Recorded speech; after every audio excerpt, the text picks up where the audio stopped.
कहानी की शुरुआत में हम देखते हैं एक ताकतवर आदमी फिनिस्ट और उसके चेले एंडी को। इस वक्त ये दोनों जंगल में एक बहुत बड़े जंगली सुअर को पकड़ने जा रहे थे जो लोगों की फसलों को बर्बाद कर रहा था। गांव वाले उससे बहुत तंग थे। इस खतरनाक जानवर के सामने भी फिनिस्ट डरा नहीं। उसने एंडी से कहा कि सब मुझे हीरो मानते हैं, अगर मैंने इस सुअर को काबू में नहीं किया तो क्या इज्जत रह जाएगी मेरी। उसने हथियार उठाया और सुअर पर हमला किया, लेकिन इन छोटे हमलों से सुअर पर कोई भी असर नहीं हुआ। फिनिस्ट की मदद के लिए एंडी ने भी अपने हथियार से इस सुअर पर हमला बोल दिया, लेकिन उसका हथियार सुअर की नाक में चला गया और वो नींद से जाग गया। अब सुअर गुस्से में आ गया और एंडी की ओर बढ़ा, लेकिन तभी फिनिस्ट उसके आगे आ गया उसे रोकने के लिए। उसने पूरा जोर लगाया, लेकिन इस ताकतवर जानवर को रोक नहीं पाया। अपना थोड़ा सा जोर लगाकर ही सुअर ने फिनिस्ट को हवा में उड़ा दिया और आखिर में वो नीचे आकर सुअर के ऊपर ही गिरा। इस सुअर को काबू में लाने के लिए एंडी ने फिनिस्ट की तरफ एक रस्सी फेंकी। जैसे ही फिनिस्ट ने रस्सी पकड़ी, ये सुअर हवा में उड़ने लगा।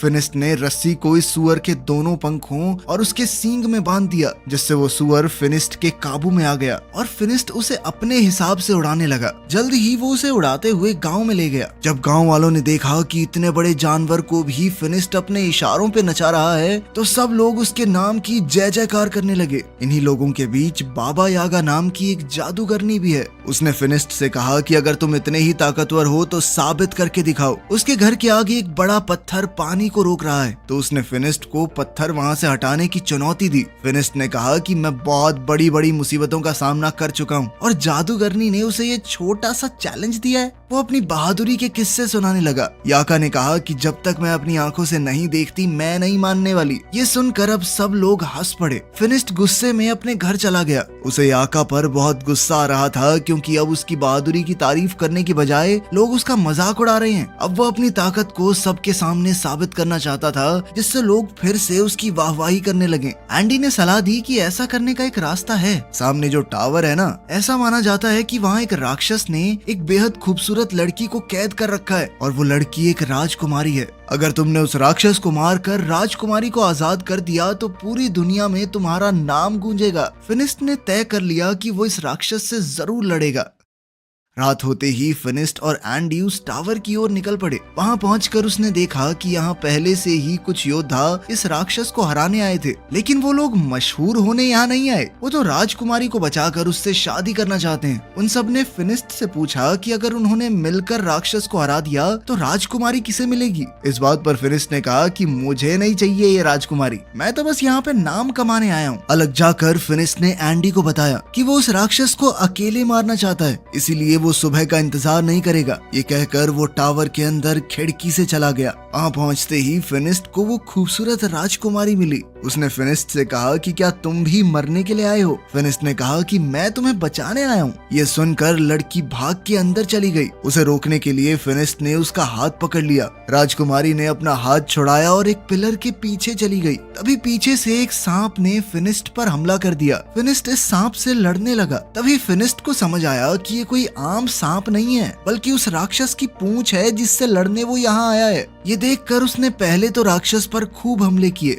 लेकिन जब कोई वार काम नहीं आया तो फिनिस्ट ने उस राक्षस की दुम यानी उसके सांप वाले मुंह को हाथ में पकड़ लिया और अपनी पूरी ताकत से इस सांप के मुंह को चीरने की कोशिश की। लेकिन जैसे ही फिनिस्ट ने उसका मुंह अपने हाथों से खोला, सांप ने फिनिस्ट की आंखों में थूक दिया और अब फिनिस्ट को नजर आना बंद हो गया। वो अंधा हो गया। अंधा होने पर भी फिनिस्ट ने हार नहीं मानी और अपने पैर से टटोल कर अपना हथियार ढूंढ लिया। अब फिनिस्ट ने दोबारा उस राक्षस पर हमला किया, लेकिन वो राक्षस गायब हो गया। फिनिस्ट ने इतने हमले किए कि टावर टूटने लगा। टावर टूटने के शोर से सभी योद्धा भी जाग गए। वो सभी टावर से गिर रहे मलबे के पास आए। इन योद्धाओं को ना राजकुमारी दिखी ना ही राक्षस, बस दिखा तो मलबे के नीचे दबा हुआ फिनिस्ट, जो धीरे धीरे उठ रहा था। जब एंडी को पता चला कि फिनिस्ट अपनी आंखें खो चुका है तो वो उसे वहां से ले जाकर घर छोड़ आया। फिनिस्ट अपनी आंखों को खोकर बहुत गुस्से में था। वो बहुत चिड़चिड़ा हो गया था। उसकी ये हालत एंडी से देखी नहीं गई। एंडी मदद के लिए बाबा यागा के पास गया। उसने बाबा यागा को सब कुछ बताया कि फिनिस्ट के साथ क्या हुआ, लेकिन बाबा यागा ने मदद करने से साफ मना कर दिया क्योंकि जब वो मुसीबत में थी तो फिनिस्ट ने भी उसकी मदद नहीं की थी। ये बात जब फिनिस्ट को पता चली तो वो बहुत उदास हो गया। इसी तरह वक्त गुजरता रहा। अब एंडी ने भी फिनिस्ट के पास आना बंद कर दिया था। वो अपने सारे काम बहुत मुश्किल से कर पाता। बाहर जाकर खाने पीने का सामान खरीद कर लाता, लेकिन बच्चे उसके फल चुरा लेते। अब उसके पैसे भी खत्म होने वाले थे। एक दिन एंडी फिनिस्ट के घर आया तो उसने गुस्से में एंडी से कहा कि उसके पास एंडी के लिए कोई काम नहीं है, तो तुम एक काम करो, कुछ और ढूंढ लो। ये सुनकर एंडी वहां से चला गया। बीतते समय के साथ फिनिस्ट के सारे पैसे खत्म हो गए। अब वो दिन आ गया कि फिनिस्ट बाजार के सड़े गले फल खाने लगा। ऐसे ही एक दिन जब उसे सड़ा गला फल भी नहीं मिला तो वो अपनी टोकरी लेकर बाजार में बैठा रहा। बाबा यागा वहां से गुजर ही रही थी कि तभी उसने फिनिस्ट को देखा, तो उसने अपनी टोकरी से कुछ खाने का सामान फिनिस्ट की टोकरी में डाल दिया। इससे पहले ये दोनों कुछ बात करते गाँव पर कुछ लुटेरों ने हमला कर दिया। ये लुटेरे गाँव के लोगों को मारने लगे। फिनिस्ट देख तो नहीं सकता, लेकिन उसे अच्छे से सुनाई दे रहा था कि कैसे लोग मर रहे हैं, तड़प रहे हैं। जैसे ही लुटेरे उसके पास आए, उसने आवाज सुनकर वापस उन पर हमला किया। कुछ देख ना पाने के बावजूद भी सिर्फ आवाज के सहारे वो 2-3 डाकुओं से एक साथ लड़ रहा था। एक दूसरे डाकू ने फिनिस्ट पर रस्सी फेंकी, लेकिन फिनिस्ट ने ये रस्सी पकड़कर डाकू को घोड़े से नीचे गिरा दिया और फिर उसे अपनी तरफ खींचकर उसकी खूब धुलाई की। लेकिन कुछ डाकुओं ने पीछे से उस पर हमला किया और वो वहीं बेहोश हो गया। जब उसे होश आया तो वो एक शिप में था। उसकी गर्दन और हाथों को एक लकड़ी में बांधा गया था। इस जहाज में बाबा यागा और गांव के काफी सारे लोग भी थे। फिर हमने देखा कि एंडी भी यहाँ है। वो जहाज में आजाद घूम रहा था। बाबा यागा ने पूछा कि तुम आजाद कैसे घूम रहे हो? तो उसने कहा कि मैंने इन डाकुओं को यकीन दिला दिया है कि मैं इनकी तरफ ही हूँ, मैं इनकी मदद करूंगा। साथ ही वो गांव वालों के ऊपर डाकुओं के लिए नजर भी रखेगा। एंडी के पास इस वक्त एक सोने का चिराग है जो उसने डाकुओं से चुराया था। उसने कहा कि वो इस चिराग को बेचकर खूब पैसे कमाएगा। जैसे ही एंडी ने इस चिराग को रगड़कर साफ किया तो उसमें से एक जिन बाहर निकला। उसे देखकर सब घबरा गए, यहाँ तक कि एंडी भी। नीचे का शोर सुनकर एक डाकू वहां आ गया, लेकिन जिन ने इस डाकू को मारकर ऊपर फेंक दिया। जब जिन एंडी के पास गया उसकी ख्वाहिश पूछने, तो एंडी ने कहा कि वापस चिराग में चले जाओ, और वो जिन दोबारा से चिराग में चला गया। ऊपर से एक डाकू आया और एंडी के गले पर तलवार तान कर अपना चिराग उससे वापस ले लिया, और कुछ ही देर में ये जहाज अरेबिया पहुंचा। गांव से लाए हुए सभी लोगों को गुलाम के तौर पर बेचने के लिए खड़ा कर दिया गया। वहाँ एक नकाबपोश आदमी आया और उसने फिनिस्ट, बाबा यागा और एंडी को खरीद लिया। वो उन्हें अपने महल में ले गया। वहाँ पहुँचते ही सभी लोग इतना बड़ा महल देखकर हैरान रह गए। इस महल में रोबोट काम कर रहे थे, हालांकि ये बहुत ही पुराना जमाना है। तभी उस आदमी ने अपने चेहरे से नकाब हटाया। उसने कहा कि हैरान मत हो, मैं एक साइंटिस्ट हूँ और ये सभी रोबोट उसी ने बनाए थे। इस आदमी ने बताया कि उसने और भी बहुत सी मशीनें बनाई हैं जिससे इंसानों का काम आसान हो सके। फिनिस्ट ने इस आदमी को अपनी कहानी बताई कि कैसे वो पहले एक बहुत ताकतवर योद्धा था और अंधा होने के बाद उसकी जिंदगी नर्क हो गई। साइंटिस्ट ने कहा कि मैंने तुम्हारे और बाबा यागा के बारे में सुना है। यह आदमी गुलामों को खरीदकर उन्हें आजाद कर देता है। जैसे ही खाने का वक्त हुआ, साइंटिस्ट ने अपने रोबोट से खाना मंगवाया। ये देखकर तो सब लोग बहुत इम्प्रेस हो गए। इन सबको लगा कि ये कोई जादू है, लेकिन साइंटिस्ट ने बताया कि ये कोई जादू वादू नहीं है, मैं पिछले 500 साल से इनके ऊपर काम कर रहा हूँ। ये सुनकर यागा हैरान हो गई और कहा कि तुम 500 साल से इतने जवान कैसे हो? इस पर साइंटिस्ट ने कहा कि मैंने एक ऐसा केमिकल तैयार किया था जिसे पीकर लोग हमेशा के लिए जवान बने रह सकते हैं। अब वो उन तीनों को अपनी लैब दिखाने ले गया। वहाँ जाकर फिनिस्ट ने पूछा कि तुमने ये केमिकल कैसे तैयार किया और क्या उसे पीकर मेरी आंखें भी वापस आ सकती हैं? साइंटिस्ट ने कहा कि उससे तो नहीं हो पाएगा, लेकिन मेरे पास एक दूसरी चीज है। उसने फिनिस्ट को एक चश्मा पहनाया जिससे उसे दोबारा सब कुछ दिखने लगा। साइंटिस्ट का मानना था कि साइंस की मदद से कोई भी चमत्कार किया जा सकता है, और जो लोग जादू का इस्तेमाल करते हैं वो दुनिया को नुकसान पहुंचाते हैं, और इन नुकसान पहुंचाने वाली चीजों को खत्म करने के लिए ही उसने एक मशीन बनाई है। अपनी बात को साबित करने के लिए उसने वो चिराग निकाला जो उसने लुटेरों से खरीदा है। यागा ने कहा कि ये खतरनाक हो सकता है, लेकिन साइंटिस्ट रुका नहीं। उसने चिराग को घिसा और उसमें से जिन निकला। उसने अपनी मशीन चला दी जिसने जिन को अपने अंदर खींच लिया, जिसके बाद उसने कहा कि देखा, मेरे आविष्कार ने जीनी को खत्म कर दिया। उसी रात साइंटिस्ट को पता चला कि पास की एक पहाड़ी पर एक राक्षस है जो आम आदमियों को नुकसान पहुंचा रहा है। साइंटिस्ट ने कहा कि उसे तो पकड़ना ही होगा। जब ये बात फिनिस्ट को पता चली कि इस राक्षस का शेर जैसा मुंह है और सांप जैसी दुम, तो फिनिस्ट तुरंत समझ गया कि ये तो वही राक्षस है जिसने उसे अंधा किया था। फिनिस्ट ने साइंटिस्ट से कहा कि मैं भी साथ चलूंगा, मुझे उस राक्षस से बदला लेना है। लेकिन साइंटिस्ट उसकी जान को खतरे में नहीं डालना चाहता। इस पर फिनिस्ट ने कहा कि आपने मेरी मदद की है, इसलिए मैं भी आपकी मदद करूंगा।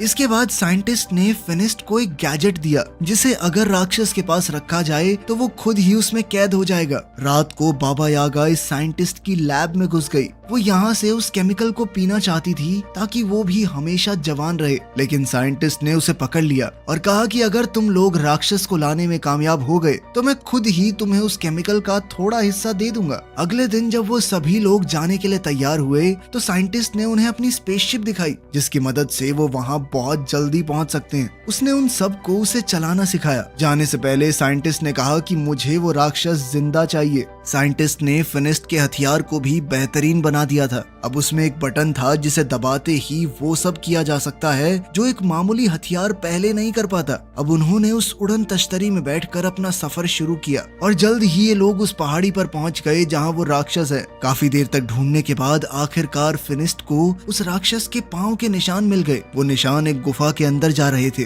फिनिस्ट ने साइंटिस्ट की मशीन इस गुफा के बाहर रख दी। फिनिस्ट जानता था कि उसे राक्षस को मारना नहीं है, सिर्फ कैद करना है। इसीलिए वो बड़े आराम से अंदर गया और अपने हथियार से राक्षस को ललकारा और फिर वो बाहर आ गया। जैसे ही वो बाहर आया तो उसका सर एक पेड़ से टकरा गया जिससे वो वहीं पर बेहोश हो गया। राक्षस भी गुफा से बाहर निकल आया। इससे पहले राक्षस फिनिस्ट को कुछ नुकसान पहुंचाता, बाबा यागा ने जल्दी से उस मशीन को एक्टिवेट कर दिया। उस मशीन के अंदर से बहुत सारी चेन बाहर आई और राक्षस को खींचकर अंदर ले गई। फिर यागा ने लिवर दोबारा से दबाया और मशीन बंद हो गई। कुछ ही देर में फिनिस्ट को भी होश आ गया और अब वो सब लोग मिलकर वापसी का सफर करने लगे। सफर बहुत लंबा था, इसीलिए ये लोग रात को बीच रास्ते में ही आराम करने लगे। रात को पिंजरे से फिनिस्ट को एक लड़की की आवाज सुनाई दी। वो पिंजरे को खोलने लगा। बाबा यागा ने उसे ऐसा करने से रोका, लेकिन वो नहीं रुका। जब पिंजरा खुला तो अंदर वही राजकुमारी थी जो टावर के अंदर फिनिस्ट को मिली थी। बाबा यागा ने कहा कि इसका मतलब ये राजकुमारी ही वो राक्षस है। यागा ने कहा कि इसे बाहर निकालना काफी खतरनाक हो सकता है, लेकिन फिनिस्ट उनकी बात सुनने को तैयार ही नहीं था क्योंकि शहजादी पर उसका दिल आ गया था। जैसे ही फिनिस्ट ने राजकुमारी की तरफ हाथ बढ़ाया, बाबा यागा ने उसे धक्का दे दिया और पिंजरे को बंद कर दिया। राजकुमारी ने बताया कि मैंने तुम्हारा हाथ इसलिए नहीं पकड़ा क्योंकि मेरे ऊपर एक श्राप है। अगर कोई भी आदमी उसे छुएगा तो वो राक्षस में बदल जाएगी। राजकुमारी ने कहा कि मैं बुरी नहीं हूँ। वो तब तक किसी को नुकसान नहीं पहुँचाती जब तक सामने से कोई हमला ना करे, ताकि मेरी वजह से किसी को नुकसान ना हो। मैं तो यहाँ अकेली पहाड़ों में रहती हूँ, लेकिन इंसान उसे यहाँ भी जीने नहीं देते। इसके बाद हमने देखा कि साइंटिस्ट ने एक किसान की बिल्ली चुराई थी। किसान ने उससे भीख मांगी कि ये बिल्ली किसी का कोई नुकसान नहीं करती बल्कि फायदा ही करती होगी थोड़ा बहुत। दरअसल रात को इस बिल्ली से लाइट निकलती थी जिससे आसपास रोशनी हो जाती, लेकिन साइंटिस्ट ने किसान की बात नहीं सुनी। उसने बिल्ली को अपनी मशीन के नीचे रखा। ये मशीन किसी भी चीज की जादुई शक्तियों को खींच लेती है और इसी तरह इस मशीन ने बिल्ली की जादुई ताकत भी खींच ली और फिर बिल्ली को जादू से एक केमिकल में बदल दिया जिसे साइंटिस्ट ने अपनी तिजोरी में रख दिया। यहाँ साइंटिस्ट ने बहुत सारे केमिकल्स पहले से इकट्ठा कर रखे थे। वहाँ राजकुमारी और फिनिस्ट एक दूसरे से प्यार करने लगे थे। बाबा यागा और एंडी इन दोनों को कैद करके साइंटिस्ट के पास ले जाने लगे। ये लोग जब साइंटिस्ट के महल में पहुंचे तो दूर खड़े होकर ही साइंटिस्ट को देखने लगे। उन्होंने देखा कि साइंटिस्ट ने एक जादुई परिंदे का सारा जादू खींच लिया और उससे बने केमिकल को अपने रोबोट्स में डाल दिया। इसका मतलब था कि ये रोबोट साइंस से नहीं बल्कि जादू की मदद से चल रहे हैं। वो इन सारे केमिकल्स को सभी जादुई चीजों से निकाल रहा है। इसके बाद बाबा यागा बहुत गुस्से में उसके सामने पहुंची। उसने कहा कि तुम झूठे हो, ये रोबोट कोई आविष्कार नहीं है बल्कि जादू से चलने वाले पुतले हैं, जिसका मतलब है कि तुम्हारी उम्र भी जादू से ही लंबी हुई है। वो जादू जो साइंटिस्ट ने मासूम जानवरों को मारकर हासिल किया है। ये सुनकर साइंटिस्ट को गुस्सा आ गया और उसने कहा कि मेरा सच जो भी जान जाए वो जिंदा नहीं बचता। इसके बाद बाबा यागा और एंडी डर कर वहाँ से भागने लगे। बाबा यागा ने फिनिस्ट और शहजादी को भी आजाद कर दिया क्योंकि वो जान गई थी कि ये साइंटिस्ट इस राजकुमारी के साथ भी यही करेगा। राजकुमारी ने बताया कि वो साइंटिस्ट को जानती है, वो काफी समय से उसके पीछे पड़ा है। तभी साइंटिस्ट भी वहाँ पहुँच गया। उसने अपने सारे रोबोट्स को इकट्ठा कर लिया ताकि उनमें से कोई भी भाग ना पाए, और फिर राजकुमारी के अंदर से भी उसके जादू को अपनी मशीन से खींचने लगा। फिनिस्ट ने उसे बचाने की कोशिश की, लेकिन वो बंधा हुआ था। वो उसे बचा तो नहीं सकता था, लेकिन उसने राजकुमारी का हाथ पकड़ लिया ताकि वो राक्षस में बदल जाए। राक्षस बनते ही राजकुमारी ने अपनी जंजीरें तोड़ दी और वहाँ से भाग गई। मौका पाकर बाबा यागा और फिनिस्ट भी वहाँ से बच निकले, लेकिन साइंटिस्ट के आदमी उनके पीछे लग गए। बाबा यागा ने उनसे बचने के लिए अपने जादू का इस्तेमाल किया। उसने तरबूज के बीज उन पर फेंके जो अचानक तरबूजों में बदल गए। साइंटिस्ट ने भी अपना बड़ा रोबोट निकाला। वो किसी भी हाल में फिनिस्ट और बाबा यागा को नहीं छोड़ सकता, क्योंकि वो उसकी सच्चाई जानते हैं। एंडी ने साइंटिस्ट को समझाया कि हमारे पास जितना जादुई केमिकल है बहुत है, लेकिन साइंटिस्ट नहीं माना। वो बड़ा टर्टल रोबोट जब बाहर निकला तो पूरा महल टूट गया। साइंटिस्ट अब इस रोबोट के अंदर बैठकर एंडी के साथ फिनिस्ट और यागा का पीछा कर रहा था। अब वो इन दोनों पर तोप के गोले बरसाने लगा। फिनिस्ट ने यागा से कहा कि तुम इसका ध्यान भटकाओ और मैं इसके ऊपर चढ़कर इसे उल्टा करने की कोशिश करता हूँ, क्योंकि एक बार अगर ये बड़ा सा टर्टल उल्टा हो गया तो सीधा नहीं हो पाएगा। जैसे ही वो रोबोट यागा के सामने आया, उसमें लगी मशीन यागा के अंदर के जादू को खींचने लगी, जिस वजह से यागा बिल्कुल बूढ़ी लगने लगी। ये देखकर फिनिस्ट को बहुत तरस आया, लेकिन जब तक वो साइंटिस्ट का ध्यान भटका रही थी, फिनिस्ट टर्टल के ऊपर चढ़ गया। जब साइंटिस्ट ने ये देखा तो उसने टर्टल के हाथ फैला दिए ताकि वो फिनिस्ट को नीचे फेंक सके। फिनिस्ट तो नहीं गिरा, लेकिन उसका चश्मा गिर गया। अब उसे दिखना बंद हो गया था। बाबा यागा ने जैसे ही ये देखा तो वो फिनिस्ट की मदद करने लगी, उसे बताने लगी कि कैसे लड़ना है, कहाँ जाना है। इतनी ही देर में राक्षस बनी हुई वो राजकुमारी वहाँ आ गई। उसे देखकर साइंटिस्ट डर गया। वहीं फिनिस्ट ने टर्टल के गले में जंजीर बांध दी और उसे उल्टा करने लगा, जिसके बाद टर्टल के अंदर मौजूद सारा जादुई केमिकल नीचे गिरने लगा। साइंटिस्ट ने अपने जादुई पंखों से वहाँ से बच निकलने की कोशिश की, लेकिन उसके जादुई पंखों ने काम नहीं किया और वो नीचे उस जादुई केमिकल में गिरकर मर गया। वहीं फिनिस्ट भी अब थक कर बेहोश हो गया था। राजकुमारी उसे वहाँ गिरा हुआ देखकर रोने लगी, क्योंकि उसे डर लग रहा था कि इसे कुछ हो तो नहीं गया। वो फिनिस्ट से सच्चे दिल से प्यार करने लगी थी। जैसे ही शहजादी के आंसू फिनिस्ट की आंखों में गिरे तो उसे अचानक ही होश आ गया, साथ ही उसकी नजर भी वापस आ गई थी। फिनिस्ट ने उससे अपने प्यार का इजहार किया और हमेशा राजकुमारी के साथ रहने का वादा भी, लेकिन राजकुमारी ने कहा कि अपने श्राप की वजह से मैं तुम्हारे साथ नहीं रह सकती। फिनिस्ट उदास हो गया और अपने बाकी साथियों के साथ गांव वापस आ गया, लेकिन अभी भी वो राजकुमारी की याद में खोया हुआ था। जब बाबा यागा दोबारा जवान होने का रास्ता ढूंढ रही थी तो उसे राजकुमारी के श्राप को तोड़ने का तरीका भी मिल गया। वो खुशी से फिनिस्ट के पास गई और ये खुशखबरी उसे दी। उसने बताया कि ये श्राप शहजादी को जानबूझकर दिया गया है, इसमें उसकी कोई गलती थोड़ी है, और अब उनका अगला काम राजकुमारी के श्राप को काटना ही होगा। लेकिन वो शायद इस मूवी के अगले पार्ट में दिखाया जाएगा, जो कि अभी आया नहीं है। वीडियो पसंद आई तो लाइक कर देना, चैनल को सब्सक्राइब कर देना और 1 मिलियन जल्दी से करवा दो प्लीज। अब रुका नहीं जा रहा भाई।